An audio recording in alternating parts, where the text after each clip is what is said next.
श्री हरदास। गजेंद्र मोक्ष सनातन धर्म की सबसे प्रसिद्ध और गुण कथाओं में से एक है, जो श्रीमद्भागवत महापुराण के 8वें स्कंद में वर्णित है।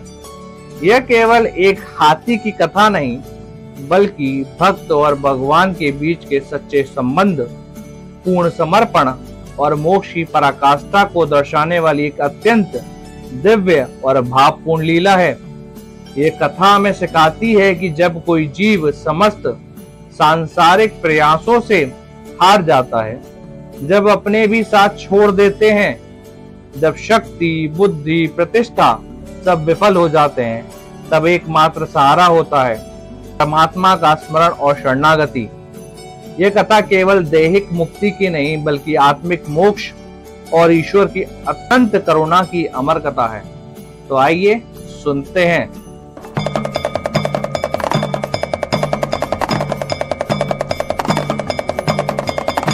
बहुत समय पहले की बात है। समुद्र के मध्य एक अलौकिक और दिव्य पर्वत था, त्रिकूट पर्वत। यह कोई साधारण पर्वत नहीं था। इसकी 3 शिखरियां थीं, एक सोने से बनी, एक चांदी से और तीसरी लोहे से। सूरज की किरणें जब इन शिखरों पर पड़ती थीं, तो पर्वत स्वर्णमय प्रकाश से दमक उठता था। इस पर्वत के चारों ओर घने वनों में पारिजात, चंपा, आम्र और कल्प वृक्ष जैसे वृक्ष लहराते थे। हंस, तोते, कोयल, मयूर और चक्रवाक जैसे पक्षी वहीं गीत गाते थे। मधुर वायु बहती और गंगा जैसी शीतल नदियां पर्वत की तलहटी से बहती थी। इसी पर्वत के नीचे स्थित एक अद्वितीय झील, जल से भरी, कमलों के फूलों से सजी और ऋषि मुनियों की तपोस्थली।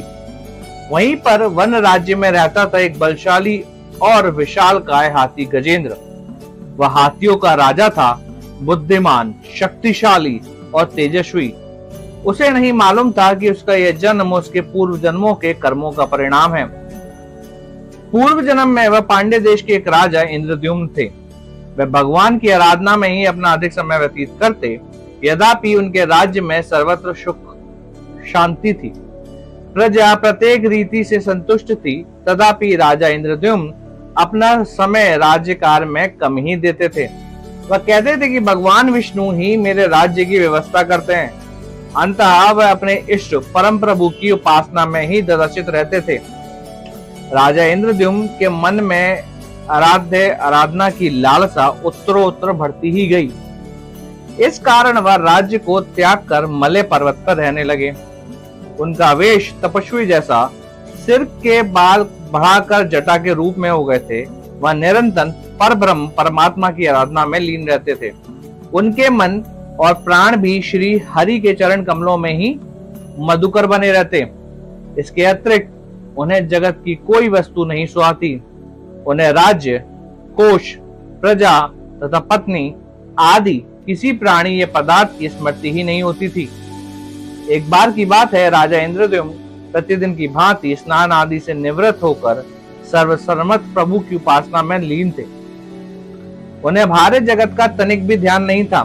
संयोगवश उसी समय महर्षि अगस्त्य समस्त शिष्यों के साथ वहां पहुंचे, लेकिन ना तो उन्हें प्रणाम करा, न ही अर्घ दिया और न ही स्वागत करा। मौनव्रती राजा इंद्रद्युम्न परम प्रभु के ध्यान में मगन थे। इससे महर्षि अगस्त्य बहुत ज्यादा गुस्सा हो गए और उन्होंने इंद्रद्युम्न को शाप दे दिया।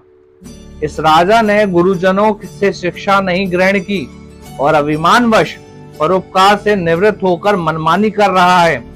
ऋषियों का अपमान करने वाला यह राजा हाथी के समान जड़ बुद्धि है, इसलिए इसे घोर अज्ञानमयी हाथी की योनि प्राप्त हो। महर्षि अगस्त्य भगवत भक्त इंद्रद्युम्न को यह शाप देकर चले गए। राजा इंद्रद्युम्न ने इसे श्री भगवान का मंगलमय विधान समझकर प्रभु के चरणों में रख दिया। अब गजेंद्र अपने साथियों सहित प्यास की तीव्रता से कारण व्याकुल हो गया। वह कमल की गंध से सुगंधित वायु को सूंघकर एक चित्ताकर्षक विशाल सरोवर के तट पर जा पहुंचा।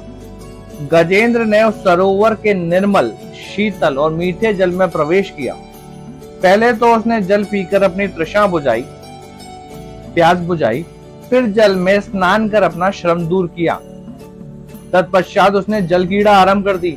वह अपनी सूंड में जल भरकर उनकी फुहारों से हथनियों को स्नान कराने लगा। तभी अचानक गजेंद्र ने सूंड उठाकर चित्कार की। पता नहीं किधर से एक मगर ने आकर उसका पैर पकड़ लिया।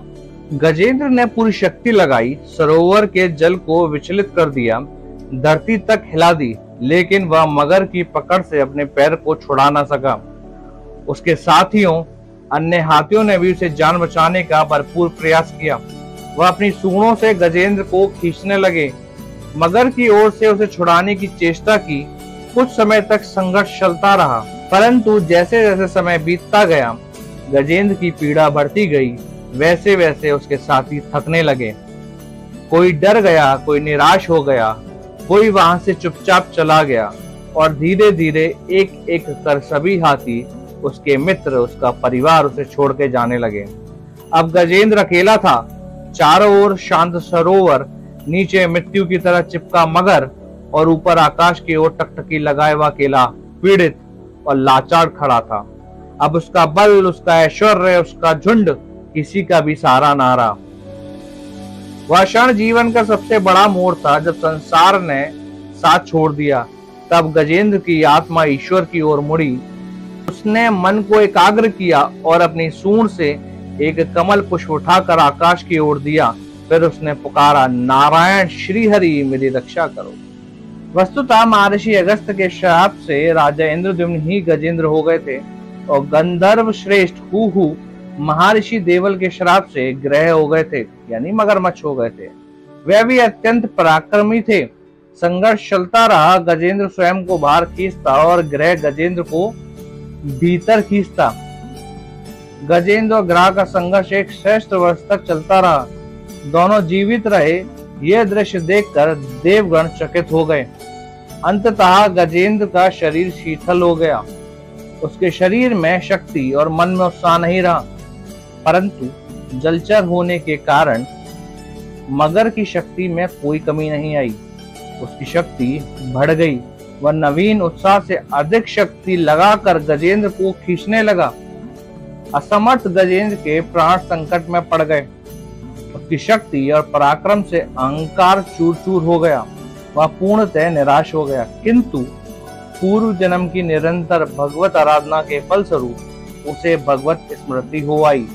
उसने निश्चय किया कि मैं कराल काल के भय से चराचर प्राणियों के शरण सर्व समर्थ प्रभु की शरण ग्रहण करता हूँ। इस निश्चय के साथ गजेंद्र मन को एकाग्र कर पूर्व जन्म में सीखे श्रेष्ठ श्रोत्र द्वारा परम प्रभु की स्तुति करने लगा। गजेंद्र की स्तुति सुनकर सर्वोत्तम सर्वदेव रूप भगवान विष्णु प्रकट हो गए। गजेंद्र को पीड़ित देखकर भगवान विष्णु गरुड़ पर अरुण होकर अत्यंत शीघ्र से उक्त सरोवर के तट पर पहुंचे। जब जीवन से निराश तथा पीड़ा से छटपटाते गजेंद्र ने हाथ में चक्र लिए गरुणारूढ़ भगवान विष्णु को तीव्रता से अपनी ओर आते देखा। उसने कमल का एक सुंदर पुष्प अपनी सूंड में लेकर ऊपर उठाया और बड़े कष्ट से कहा, नारायण जगतगुरु भगवान, आपको मेरा नमस्कार है। गजेंद्र को अत्यंत पीड़ित देखकर भगवान विष्णु गरुड़ की पीठ से कूद पड़े। गजेंद्र के साथ मगर को भी सरोवर से बाहर खींच लाए और तुरंत अपने तीक्ष्ण चक्र से मगर का मुंह फाड़कर गजेंद्र को मुक्त कर दिया। ब्रह्मादि देवगण श्री हरि की प्रशंसा करते हुए उनके ऊपर स्वर्गिक सुमनों की वृष्टि करने लगे। सिद्ध और ऋषि, महर्षि, परब्रह्म भगवान विष्णु का गुणगान करने लगे। मगर दिव्य शरीर धारी हो गया। उसने विष्णु के चरणों में सिर रखकर प्रणाम किया और भगवान विष्णु के गुणों की प्रशंसा करने लगा। भगवान विष्णु के मंगलमय वरद अस्त्र के स्पर्श से पाप मुक्त होकर अभिशप्त हूहू गंधर्व ने प्रभु की परिक्रमा की और उनके त्रिलोक के वंदित चरण कमलों में प्रणाम कर अपने लोक चला गया। भगवान विष्णु ने गजेंद्र का उद्धार कर अपना पार्षद बना लिया। गंधर्व, सिद्ध और देवगण उनकी लीला का गान करने लगे। गजेंद्र की स्तुति से प्रसन्न होकर भगवान विष्णु ने सबके समक्ष कहा, प्यारे गजेंद्र, जो लोग ब्रह्म मुहूर्त में उठकर तुम्हारी की हुई स्तुति से मेरा स्तवन करेंगे, उन्हें मैं मृत्यु के समय निर्मल बुद्धि का दान करूंगा। यह कहकर भगवान विष्णु ने पार्षद रूप में गजेंद्र को साथ लिया और गरुणारूढ़ होकर अपने दिव्य धाम को चले गए।